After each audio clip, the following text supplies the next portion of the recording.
गेल्या 2-3 दिवसांपासून कणकवली शहरात विजेचा खेळ खंडोबा नाही. विजेची अगदी मगरूरगिरी सुरू आहे. याकडे ना सत्ताधारी लोकप्रतिनिधींचे लक्ष आहे ना विरोधकांचे. पालकमंत्री नितेश राणे यांचे सर्वाधिक कार्यकर्ते कणकवली शहरात आहेत. मात्र या समस्येबद्दल या कार्यकर्त्यांना आणि पदाधिकाऱ्यांना काहीच सोयरसूतक नसल्याचे दिसून येते.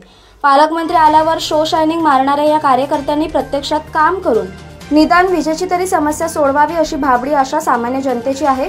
पुलाखाली न राहता वीज अधिकाऱ्यांना जाब विचारा आणि आपले काम तरी दाखवा अशी चर्चा आता कणकवलीत होऊ लागली आहे. वीज वितरणचे कणकवली शहर ऑफिस देखील सकाळपासून संध्याकाळपर्यंत बंद असते.